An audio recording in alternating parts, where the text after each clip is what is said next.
The government has been challenged to inject more funds to promote sexual reproductive health in the country.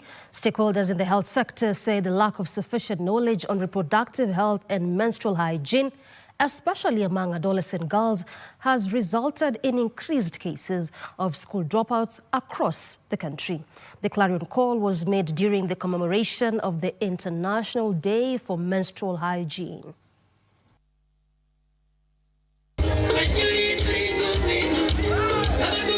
Kenya joined the rest of the world on Wednesday in commemorating International Day for Menstrual Hygiene, an annual reminder of the stigma and practical barriers around the biological process.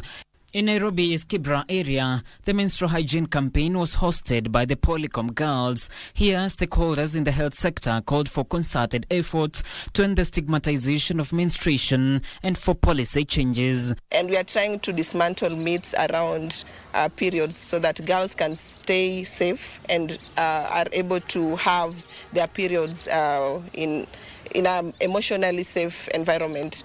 And today it's a call to action for all the stakeholders, our partners and the government to continue focusing on the commitments that were made in Paris in 2021. To request the government to take full responsibilities of supplying enough pads to our schools, because you find that most of our girls or most of the schools depend on donors, because whatever they supply, you can find that in a year maybe they are supplying pads just once in a year, which is so hard to the girls.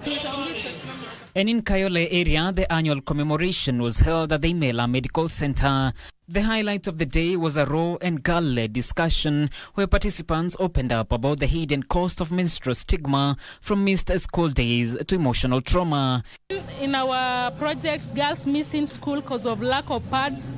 We have seen girls not going to school because of the not understanding the pain of the menses and the process itself. So I'll urge the county government and the women representatives of this country to see the heart and the gaps which are there when it comes to sexual reproductive health. The ladies may feel so much inferior when we look at them and laugh. Some young men may be laughing at them when they have the periods. That's why I feel we should organize a way that we reach out to many men and even boys so that they can support this idea that the girls should not be laughed at, instead it should be supported. In Nakuru County, Dandelion Africa Program Manager Ruth Nderito flagged off a 2 kilometers procession from Mogotio town to create public awareness on menstrual hygiene. We want the women reps who are represented to represent women, who are elected to represent women. Wapeleka mswada kwa serikali na wa lobby iweze kwenda through such that girls are supplied with sanitary towels every month. We are telling our government and our health education partners in public health to make sure they're budgeting for menstrual hygiene products in our budget in schools, to make sure that no girl is missing school because of certain access to that basic need.